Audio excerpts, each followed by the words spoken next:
Hello दोस्तों, आप सभी का स्वागत है हमारे YouTube channel the Funtooz movie explainer में।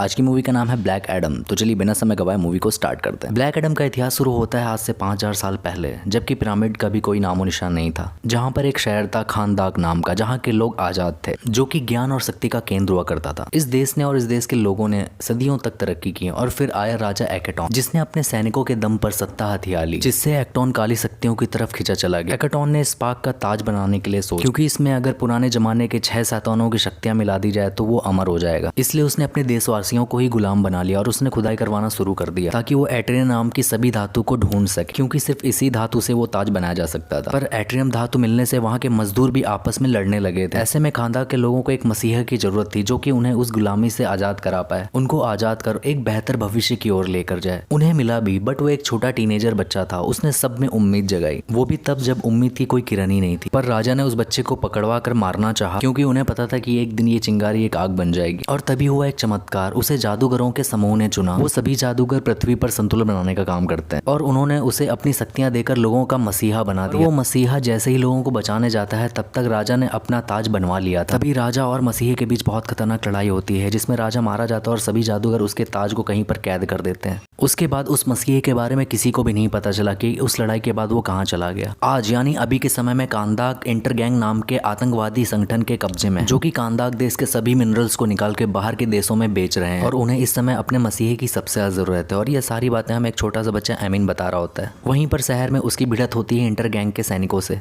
जो कि चेक पॉइंट पर एक गाड़ी की चेकिंग कर रहे थे। थोड़ी बहस करके एमी वहां से भाग जाता है। उसी गाड़ी में हमें एक टीम दिखाई देती है, जिसे एमिल ने बड़ी चालाकी से चेक पॉइंट से निकलवाया। इस टीम में थे एमी की मम्मी आर्याना, आर्याना का भाई करीम और एक साइंटिस्ट इस्मेल, और एक और भी 2 लोग थे जो कि साइड कैरेक्टर थे, जिनके बारे में जानने की जरूरत नहीं है हमें। वैसे ये लोग एक टीम बनाकर उस ताज को ढूंढने एक पहाड़ की तरफ जाते हैं, क्योंकि एंड्राना को कुछ पुराने दस्तावेजों से पता चला था कि वो ताज यहाँ पर ही है। और सब लोग वहां पर अंदर जाकर उस ताज को ढूंढने लगते हैं और उन्हें वो ताज मिल भी जाता है। और तभी इंटर गैंग के लोग वहां पर पहुंचकर उन सभी को गन पॉइंट पर ले लेते हैं। तब तक एंड्राना ने वो ताज हासिल कर लिया था, लेकिन अपने दोस्तों की जान बचाने के लिए उसे इंटर गैंग के सैनिकों को वो ताज देना पड़ता है। दरअसल स्मेल भी इंटर गैंग वालों के साथ मिला हुआ था और एराना अपने आप को सरेंडर कर देती है। और तभी वो जमीन पर लिखे हुए साजम वर्ड को पढ़ती है और तभी डैट एडम वहां पे आ जाता है। तभी सारे सैनिक उस पर गोलियां चलाते हैं और उससे सरेंडर करने के लिए कहते हैं। तभी डैट एडम एक सैनिक की गर्दन पकड़कर उसे हाथों से जला देता है। ये देखकर सब उसके ऊपर हमला करने लगते हैं, लेकिन उसका एक भी बाल बाका नहीं होता है, क्योंकि उसके बाल पहले से ही नहीं थे, क्योंकि रॉक गंजा है। एक एक करके डैट एडम सबकी जान ले लेता है और इसी बीच वो करीम और एंड्राना की जान भी बचाता है। और देखते ही देखते इंटर गैंग की पूरी सेना वहां पर आ जाती है और उसे बिना चेतावनी दिए उस पर हमला कर देती है, जिससे ब्लैक एडम का एक बाल भी बाका नहीं होता है। वो उन्हें स्लो मोशन में मारकर बहुत ही खतरनाक मौत देता है। इन्हीं सब के बीच आर्याना अपने भाई करीम के साथ ताज लेकर बाहर आ जाती है, लेकिन तभी उनके सामने डेड एडम आ जाता है। तभी एक सैनिक एटेनियम से डेड एडम पर हमला कर देता है, जिससे उसे चोट लग जाती है और वो वहीं पर बेहोश हो जाता है। पर बेहोश होने से पहले उसने उस सैनिक की भी जान ले ली थी। तब एंड्रियाना और करीम उसे अपने घर पे लेके आ जाते हैं और वो उठते ही सुपरमैन के फेस पे वार करता है, जो कि एक पोस्टर होता है। तभी एमी वहां पर आ जाता है और डेड एडम को वो बताता है कि वो 5000 साल बाद यहाँ पर वापस लौटा है और अब की दुनिया पहले से बहुत बदल चुकी है। पर डेड एडम वहां से जाने लगता है, क्योंकि उसका इस दुनिया में कोई भी नहीं है। तभी एमी उसे बताता है कि 5000 साल पहले भी तुमने एक जंग लड़ी थी और कादान आज फिर से कुछ लोगों का गुलाम हो गया है, जिससे तुम्हें उसे बचाना पड़ेगा। पर डैड एडम उसकी बात नहीं सुनता, क्योंकि वो उसे सुपर हीरो बनने और डायलॉग बोलने के लिए बोलता है। पर डैड एडम वहां से उड़ता हुआ बाहर चला जाता है, जिसे देखकर लोग बहुत खुश होते हैं कि उनका मसीहा फिर से वापस आ गया है। पर तभी जस्टिस सोसाइटी के लोग उसे पकड़ने की बात करते हैं, क्योंकि उसकी शक्तियां लोगों के लिए खतरनाक है। जहां पर एमेंडा हॉकमैन को एक नया मिशन देती है, जहां पर उसे डैड एडम को पकड़कर उसे कैद कर, क्योंकि उनके हिसाब से डैड एडम दुनिया के लिए एक खतरा है। और वो खतरा क्यों है, ये बात हमें आगे पता चलेगी। जिसमें हॉकमैन 4 लोगों की एक टीम बनाता है, जिसमें एक डॉक्टर जो फ्यूचर देख सकते हैं, दूसरी साइक्लोन जो तूफान ला सकती है, और तीसरा जो बहुत बड़ा हो सकता है। और अपनी टीम को लेकर हॉकमैन डेड एडम को पकड़ने निकल पड़ता है। इधर शहर में एमी और एंड्रियाना को एंटर गैंग के सैनिकों ने पकड़ लिया था। तभी वहां पे डेड एडम आ जाता है, क्योंकि एंड्रियाना एक क्रांतिकारी है जो कि उनकी वांटेड लिस्ट में थी। डेडमैन उन सब की एक एक करके जान लेने लगता है, वो भी बहुत बुरी तरीकों से। और इन्हीं सब के बीच जस्टिस सोसाइटी वाले भी पहुंच गए थे और लोगों को मरता हुआ देख वो लोग डेड एडम पे हमला कर देते हैं। और भाई साहब क्या लड़ाई होती है। इन सब में से एक एक करके सब लोग डेड एडम से लड़ते हैं, लेकिन सबको एक एक करके डेड एडम बहुत ज्यादा मारता है, क्योंकि उनमें से कोई भी ऐसा नहीं है जो डेड एडम को हरा पाए। सबको मारने के बाद डेड एडम पुराने महल में चला जाता है और वहां पे अपनी मूर्ति को देखने लगता है। जस्टिस सोसाइटी वाले एंड्रियाना के पास जाते हैं, क्योंकि वो जो ताज था वो उसके पास था। वो उसे बताते हैं डेड एडम एक सुपर हीरो नहीं है, उसके कारण पहले भी खानदान बर्बाद हो चुका है। एंड्रियाना उनसे कहती है आज जब तक हम यहाँ पर फंसे हुए थे तब आप लोग कहाँ थे, और आज जब हमें बचाने वाला मसीहा आ गया तो उसे आप पकड़ने के लिए आ गए। तब हॉकमैन एंड्रियाना को बताता है कि डेड डेड एडम अपने लोगों के लिए लड़ाई नहीं की थी, बल्कि उसके बीवी और बच्चे को मरवा दिया था, जिससे बदला लेने के चक्कर में उसने पूरे खानदान को बर्बाद कर दिया था। खैर उसके पास वो ताज नहीं था, क्योंकि उसने उसे अपने बेटे एमी को दे दिया था, जो अपने घर पे चला गया था। पर घर पहुंचते ही उसकी मुलाकात होती है इस्माइल से, जो कि वो ताज लेने के लिए आया था। करीम को गोली मारकर वो इंटर गैंग वालों को एमी के पीछे लगा देता है और एमी एक सीक्रेट जगह पर जाकर छुप जाता है और अपनी सारी कंडीशन एंड्रियाना को बता देता है। तो वहां पर एंड्रियाना जस्टिस सोसाइटी और डेड एडम के बीच सुलह कराकर अपने बेटे को बचाने की बात कहती है और अपने साथ चलने को कहती है। डेड एडम तुरंत ही अपने छोटू को बचाने के लिए निकल पड़ता है। एमी को बचाने में डेड एडम सभी सैनिकों को जान से मारने लगा था। तभी इस्माइल अपनी एक एडवांस बाइक में उसे अपने साथ लेकर चला जाता है, क्योंकि एमी के पास से उसे वो ताज नहीं मिलता और एमी को किडनैप होता है। डेड मैन उसके पीछे जाता है, लेकिन तभी पर वहां पर और भी बाइकर्स आ जाते हैं और डेड एडम और जस्टिस सोसाइटी वाले मिलकर उन सबको मारते हैं। डेड एडम एक एक करके सभी बाइकर्स को मार देता है, लेकिन उसे एमी नहीं मिलता, क्योंकि एमी को इस्माइल एक मिनी ट्रक में लेके गया हुआ। तभी हॉकमैन अपने साथ 2 सैनिकों को पकड़ कर लेकर आता है और डेडमैन उनसे एमी का लोकेशन पूछता है। यहाँ पर डेड एडम उन दोनों को नीचे गिरा देता है, जिससे वो मर जाता है। हॉकमैन उसे सबको मारने से मना करता है, जिससे उसके बाद उनके बीच लड़ाई छिड़ जाती है, जिसमें उन्हें वो ताज घर पर ही मिल जाता है। अब एमी की लोकेशन सबको पता थी, इसलिए एंड्रियाना के कहने पर जस्टिस सोसाइटी और डेड एडम साथ में चलने को रेडी हो जाते हैं। हॉकमैन अपने सुपर जेट में बैठकर हमला करने को तैयारी हो रहा होता है, लेकिन तब तक डेडमैन वहां पर पहुंचकर सारे सैनिकों को मार देता है और वहां पर पहुंच जाता है। लेकिन इस्माइल ने एंटेनियम से बने शील्ड में अपने आप को कैद कर रखा हुआ था, जहां पर उसे जा पाना मुश्किल था। यहाँ एडम की शक्तियां काम नहीं करती, इसलिए इस्माइल बचा हुआ था और तभी एरियाना जस्टिस सोसाइटी के साथ वहां पर पहुंचती है। तब इस्माइल एमी के बदले उस ताज को मांगने की बात कहता है, जिससे एरियाना उसे ताज देखने को रेडी हो जाती है। यहीं पर इस्माइल हमें ये बता के शॉक करता है कि वो राजा एक्टॉन का वंशज है और अब वो शैतानों को बुलाएगा, और ये सब बताते हुए उसने एमी पर गोली चला दी थी। तब डेड एडम उसे गोली से तो बचा लेता है, लेकिन तब तक इस्माइल ताज पहनकर इस्फाक बोल देता है। तब डेड एडम अपनी पावर की फुल पोटेंशियल में आ जाता है और इस्माइल को जला देता है, लेकिन किसी तरह जस्टिस सोसाइटी वाले एमी और एंड्रियाना को बचा लेते हैं। फिर भी एमी किसी तरह घायल हो जाता है। उसे देखकर डेड एडम अपने महल में वापस आता है और उसके पीछे पीछे हॉकमैन भी आता है। तब डेड एडम उसे अपनी असली सच्चाई बताता है और वो उसे बताता है कि कांदाक का रखवाला और जादूगरों द्वारा बनाया गया मसीहा वो नहीं बल्कि उसका बेटा था, और उससे बदला लेने के लिए राजा ने उसे और उसकी पत्नी को मार दिया। लेकिन जब उसके बेटे को उसके बारे में पता चला और उसने अपने पिता को घायल देखा, तो उसने सारी शक्तियां मुझे दे दी और राजा के सैनिकों ने उसके बेटे को मार दिया। और इसके बाद वो अपने बेटे और पत्नी का बदला लेने के लिए राजा के पास जाता है और बदले के अहंकार में वो इतना पागल हो जाता है कि वो पूरे खानदान को बर्बाद कर देता है, और इसलिए जादूगरों ने डेड एडम को कैद कर दिया था। ये सारी बातें बताते हुए हॉकमैन को डेड एडम साजम बोलता है, जिससे वो फिर से नॉर्मल इंसान बन जाता है, जिससे वो उसे पकड़कर कैद कर दे, क्योंकि अब डेड एडम को भी लगने लगा था कि वो दुनिया वालों के लिए एक खतरा है। उसके बाद जस्टिस सोसाइटी डेड एडम को एक खुफिया कैद खाने में कैद कर देती है और उसके मुंह को भी कैद कर दिया जाता है, जिससे वो कभी भी फिर से साजम ना बोल पाए। और इसी बीच एमी भी रिकवर हो गया था और ताज को जस्टिस सोसाइटी को देने से पहले आर्याना उस पर रिसर्च कर रही है, जिसमें वो ताज पर लिखे हुए मुहावरे को सॉल्व करने का ट्राई करती है, जिसमें लिखा हुआ होता है कि मौत ही अमरता की चाबी है, जिससे उन्हें ये पता चलता है कि इस्माइल जानबूझकर मरा था, जिससे वो वापस आ सके। और ये बोलते हुए इस्माइल एक राक्षस में बदल जाता है और वो वापस आ जाता है और तबाही मचाना स्टार्ट कर देता है। इसी बीच डॉक्टर पेट ने हॉक को उसकी मौत के बारे में बता दिया था, क्योंकि वो फ्यूचर देख सकते हैं। लेकिन डॉक्टर पेट एक शील्ड बनाकर खुद ही अंदर चले जाते हैं, जिससे वो हॉक की मौत को बचा सके, और अपने जादू से डेड एडम को जगा देते हैं और उसे बताते हैं कि तुम एक योद्धा हो, तुम्हें जागना पड़ेगा और खानदान को बचाना पड़ेगा। लेकिन डेड एडम के आते आते वो डॉक्टर बैट को मार देता है और बाकी सबको भी बहुत ज्यादा पीट चुका होता है। इसीलिए डॉक्टर बैट ने डेड एडम को बुलाया था, क्योंकि उन्हें पता था कि कोई भी उसे उसके अलावा नहीं हरा सकता है। तभी इस्माइल ने नर्क का दरवाजा खोल दिया था, जिससे शहर में मुर्दे जिंदा होकर घूमने लगे थे और सबको मारने लगे थे। और वहीं एमी लोगों को मोटिवेट कर रहा था डेड एडम का साथ देने के लिए। तभी इस्माइल डेड एडम की मूर्ति को जलाकर तोड़ देता है। तभी हम देखते हैं कि वहाँ पे डेड एडम आ जाता है और अपनी मूर्ति को बचा लेता है और उसे जस्टिस सोसाइटी के एक मेंबर को दे देता है और इस्माइल से लड़ने चला जाता है और दोनों के बीच टाके की टक्कर होती है। लेकिन बीच में हॉकमैन आ जाता है और इस्माइल उसे मार देता है, जिससे हमें पता चलता है कि वो बस एक जादू था जो कि उसने डॉक्टर बैट से सीखा था। और फिर हम देखते हैं कि हॉकमैन जादू से अपने कई सारे रूप बनाकर इस्माइल को पकड़ लेता है और डेड मैन उसका सर पकड़कर बीच से चीर देता है। इस्माइल के मरते ही सारे मुर्दे भी अपने आप ही गायब होने लगे। फिर जस्टिस सोसाइटी वाले डेड एडम को कैद नहीं करते, क्योंकि वो जान चुके थे कि वो खानदान के लोगों की एक आखिरी उम्मीद है। अब डेड एडम भी अपने मकसद को जान चुका था कि उसे अपने लोगों को आजाद करवाना है, इसलिए वो सबसे पहले उस कुर्सी पर बैठता है और बाद में उस कुर्सी को तोड़ देता है। और एंड में हम देखते हैं कि डेड एडम एमी की बात मानकर अपना नाम ब्लैक एडम रख लेता है और यहाँ पर ये मूवी खत्म हो जाती है। और एंड क्रेडिट सीन में हमें दिखाया जाता है जस्टिस सोसाइटी की चीफ वांडा उससे मिलने ड्रोन के थ्रू आती है और उससे बात करने लगती है और उसे कहती है कि उसे खानदान से बाहर आने की जरूरत नहीं है, क्योंकि वो दुनिया वालों के लिए खतरा है। तब ब्लैक एडम कहता है कि उसे कोई नहीं रोक सकता और वो उस ड्रोन को अपनी शक्तियों से उड़ा देता है, क्योंकि ब्लैक एडम को पता है कि उसे हरा पाना किसी के भी बस का नहीं है। तभी एंड में हमें सुपरमैन की एंट्री दिखती है, जिससे हमें पता चलता होता है कि आगे आने वाली फिल्मों में हमें सुपरमैन और ब्लैक एडम के बीच फाइट देखने को मिल सकती है। गाइज आई होप आप लोगों को हमारा मूवी एक्सप्लेनेशन पसंद आएगा, तो प्लीज़ हमारे चैनल को लाइक और सब्सक्राइब ज़रूर करें।